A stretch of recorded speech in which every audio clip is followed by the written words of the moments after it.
Hey, Ty, congrats on the win. Thank you. You need a second to look at the stat sheet, or are you good?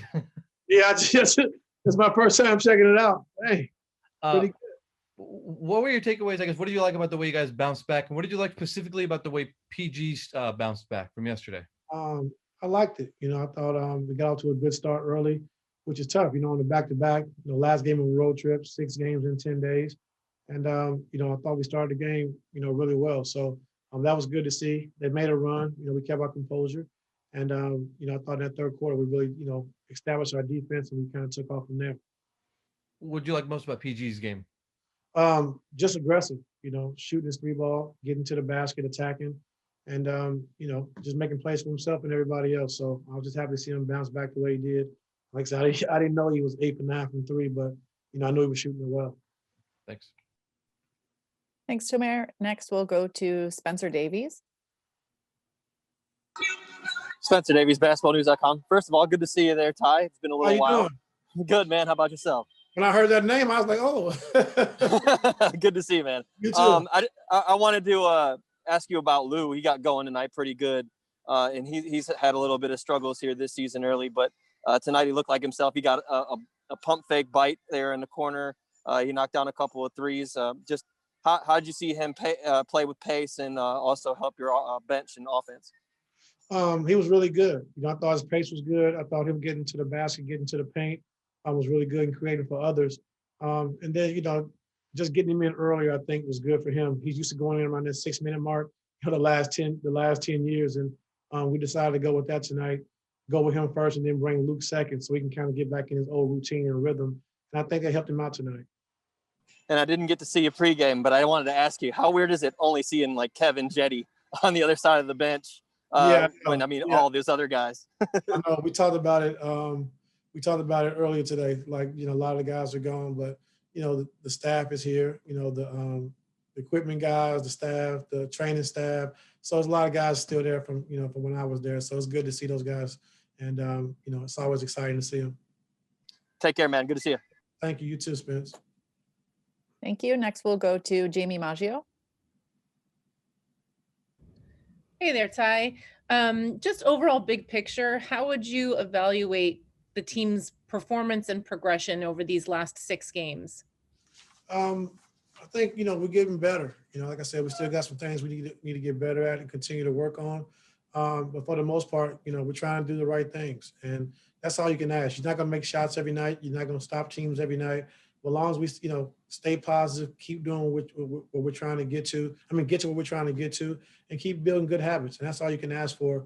And these guys are doing it every single game. So we just want to continue to keep building on it. We got a long ways to go, but I like the direction we're headed in. What are the things you want to work on? I'll take advantage of mismatches. I think making certain passes and reads versus pick and rolls. I think, our small pick and rolls, I think we got to get better at when teams are trying to show or teams are switching. We got to get better with switch defenses. So, offensively, it's about 6 or 7 things we want to get better at. And we can do that. So we're going to continue to keep working on that every day.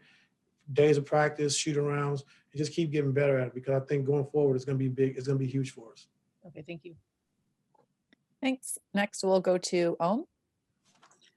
Hey, Ty, you start this trip without PG and Kawhi. You're not certain when they might come back. You hope that they were going to come back at a certain point, and then you don't have Pat Bev the entire trip. You go 4-2. I'm wondering what's the biggest thing you probably learned about this team on this trip?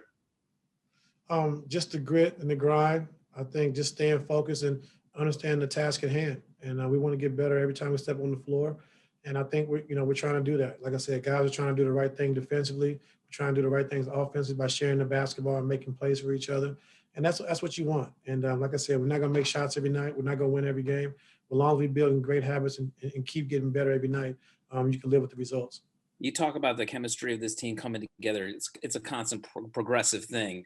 Is there one moment on this road trip that will stick out with you that you think like, hey, man, that was a moment where we grew?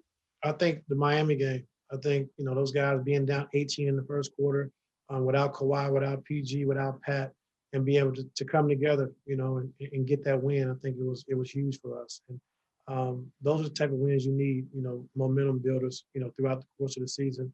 And I thought that was a huge step forward for us. Thanks, Ty. Thanks. We'll go next to Shane Young. Hey Ty, congrats on the win. I think Surge is like 70% effective on those pick and pop jumpers, especially from the right side, that right elbow he loves. Is that a spot that you encourage him to shoot more off those pick and pop jumpers? Because last year you didn't really have that component of the offense. Yeah, definitely. And I think, we just got to do it, like I said, do a good job of reading, a better job of reading Surge.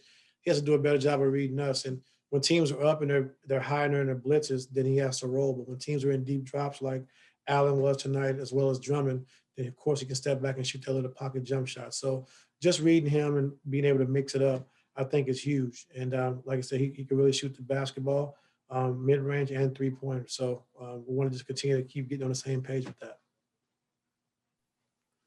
Thanks. We'll go next to Law. Hey, Todd, congrats on the win tonight.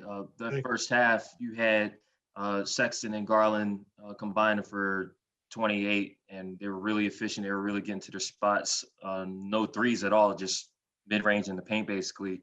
And then they got their water shut off a little bit in that third quarter, and it was a wrap from there pretty much. Like, what did you see in that first half, and how did you make the adjustments to make it more challenging on both of those guys? I think the biggest adjustment was not making an adjustment. We came in at half.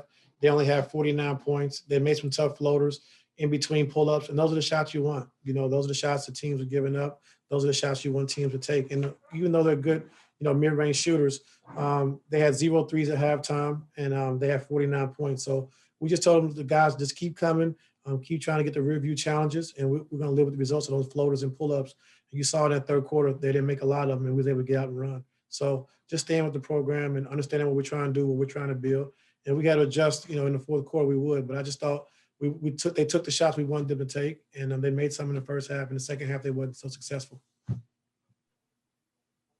Thank you. Next, we will go to Miriam. Hey, Ty. Congrats on the win. Paul's had so many great games this year and so many just like lights out shooting nights. Is there anything about him? Can you tell early in a game or maybe before a game that he's going to have it? Or is there any tell that he might get on fire like that? He's going to make it. So I'm not sure. So, I just think whenever he gets a clean look, I think it's going in. And that's just how well he shoots the basketball. Good deal. And then you guys, obviously the good start helped today, but to lose it and then kind of pull it back on the 6th game of a road trip like that, what did I say about this group? It was huge. Like I said, just kept our composure. We stayed with the game plan, understanding what we wanted to give up and what we wanted to take away. And I think they got back in the game, like I said, because we had some turnovers that led to them getting out in early transition. So when we took care of the basketball, we was able to get good shots, either score, get good shots, and get floor balance, getting back on defense. And that helped us in the second half. Thanks. We have time for one more. We're going to go to Farbad. Hey, Coach. In the first half, it looked like Zoo was struggling quite a bit, and then he finished the night, tying his career high in rebounds and really took off. Was there something you said to him to kind of prop him up, or did he just kind of figure it out on his own tonight? I thought he did a good job getting offensive rebounds.